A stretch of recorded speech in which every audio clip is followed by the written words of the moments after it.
welcome to another episode of EV Rider. This week we are in a 2022 Volvo C40 Recharge.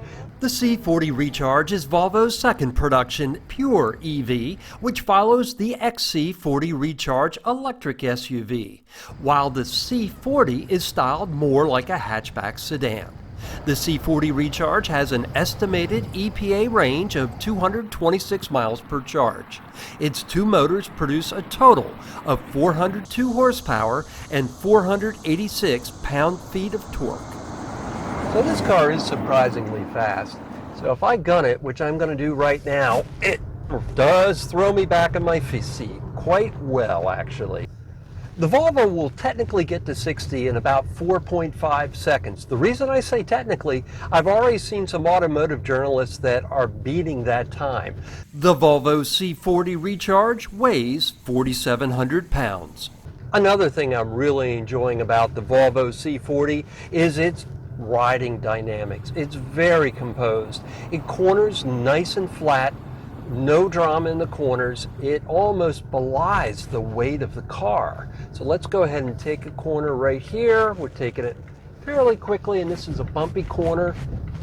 And no muss, no fuss. Just took that corner with no roll whatsoever. This is a car that actually feels lighter than it is. Volvo calls the C40 Recharge a crossover. To me, it feels more like a car than a crossover slash SUV. It does sit up a little bit higher than a traditional car, but it also sits lower than many SUVs do. In terms of styling, it reminds me very much of the Polestar 2, which of course is Volvo's sister brand, which is an EV-only brand. Although Polestar did start out with the limited run Polestar 1 plug-in hybrid, of which 1,500 were produced. AutomotiveAddicts.com founder Malcolm Hogan is also impressed with the C40's styling. My favorite thing is actually the color, the Fjorn blue metallic as they call it, and the looks of it. I think the styling is great.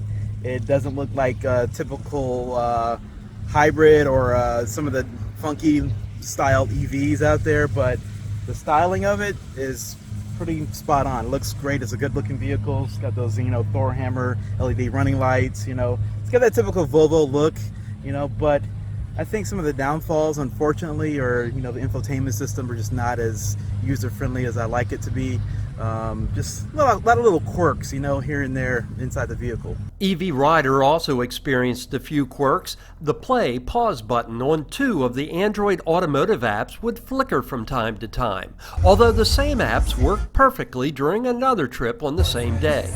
Perhaps the biggest issue with the C40 Recharge's infotainment system is it doesn't include HD radio, which means, depending on where you live, you could be missing out on a dozen or more free local channels. New cars equipped with HD radios are capable of receiving digital-only stations. For example, the NPR station in Jacksonville has 3 additional HD radio music channels that the C40 can't receive. If you'd like to learn more about HD radio, see the link at the end of this video. Back to the pluses, the C40 Recharge has a very nice dashboard implementation of Google Maps on its 12.3-inch gauge cluster, in addition to being able to view Google Maps on the infotainment screen. The C40 Recharge uses Android Automotive, which is a deeper integration than the Android Auto option that many cars have. For iPhone users, the C40 also supports Apple CarPlay.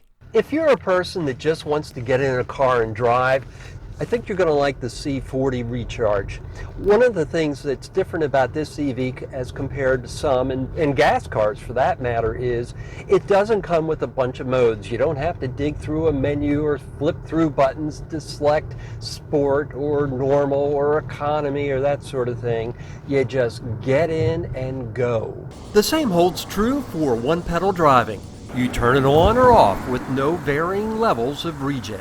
Now, for those of you that are curious about the C40's efficiency, the EPA estimates that the Volvo C40 Recharge gets to the equivalent of 94 miles per gallon in the city and 80 miles per gallon on the highway. And again, this is the equivalent. Obviously, this is an EV, but the EPA does do that conversion for us to give us a sense of how electric cars compare with their gasoline brethren.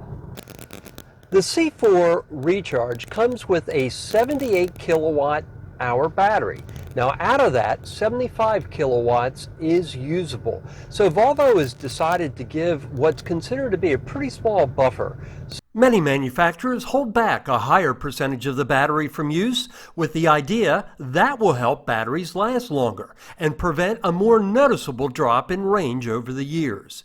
To help minimize this, Volvo recommends only charging the battery to 90%, except when that extra range is needed during road trips. The C40 Recharge's interior is practical with the usual storage bins, wireless smartphone charging, and comfortable, supportive front seats. Getting into the back of the C40 Recharge is no problem at all. Once you're back here, you will find a fold-down armrest with cup holders, and you do have vents in the back for air conditioning to keep the rear passengers cool. Backseat comfort in the C40 Recharge is good. I'm 5'8", and I do have the seat kept exactly where I had it when I was driving. As you can see, I had plenty of room. However, for somebody that's taller, say 6 foot or taller, at that point, ceiling height would probably be an issue. No problem for me, but then again, I'm kind of a short guy. When it comes to hauling stuff, you'll find a nice flat floor with the rear seats folded down. There's also storage under the rear compartment. Although it's not as big as some of its competitors, the C40 Recharge also includes a front where the engine would normally go in a gas-powered car. Like so many electric cars lately, the C40 Recharge comes with a panoramic roof. It doesn't open and it doesn't have a cover, but the UV protection is pretty darn good. Let's see here. It's 95 degrees according to the Volvo right now, today in Jacksonville, Florida, and I'm not finding the sun beating down on me uncomfortable in the least. And I found that to be the case with several EVs. They've really gotten good with the coatings that they use, the tinting that they use to keep out the sun's ultraviolet rays. So you get that nice airy feeling, but if the sun does bother you, just know with this panoramic roof that there is no built-in sunshade. Although I would imagine the aftermarket will probably take care of that pretty quickly. I've noticed other cars, for example, the Ford Mach-E and the Tesla Model 3, there are aftermarket sunshades available for those, so I would expect the same to be true for the Volvo over time if it's not already available. Among the vehicles prospective buyers might cross-shop the C40 Recharge with is Hyundai's Ioniq 5. Comparing it to something like the Hyundai Ioniq 5, I think this one's a little more quirky than the Hyundai. Hyundai is a little more luxurious in a way, a little bit more space. I know they're not direct competitors, but they are very closely compared vehicles. Perhaps the Ioniq 5's biggest advantage over the C40 Recharge is its 235 kilowatt peak charging speed. The Ioniq 5 can go from 10 to 80% of charge in 18 minutes. Volvo says the C40 Recharge can go from 10 to 80% in 37 minutes. EV Rider attempted to verify the C40's peak charging speed, but unfortunately the Electrify America station we stopped at was having issues that limited our charging speed to between 35 and 38 kilowatts. Two drivers that EV Rider talked to said the station had been having issues for a few weeks. There's a little bit of an issue. Sometimes these pumps do not work properly. Usually they're pretty good service. I do know, I talked to the mall manager, they're bringing in some more pumps. They are going to bring in more charging stations other than just these. I think they're going to set them up on the other side of these because this place stays packed. So while I certainly didn't intend to make this story about EV charging, it is a fact of life that at this point, if you buy an EV, you have to be prepared for delays when issues like this crop up. By and large, I've had pretty darn good luck with EV charging stations from Electrify America. I've gone as far as Houston from Jacksonville and up to Delaware, and I've had great success. But today, not as much. If I was road tripping today and only getting 35 kilowatts, I would not be happy. Now in this case, I've only got the car for a day and I'm here in Jacksonville and I can charge at home.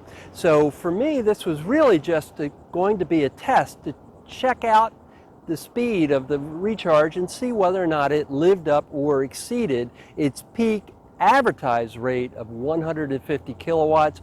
But unfortunately, I'm not going to be able to do that today due to the issues at this particular Electrify America station.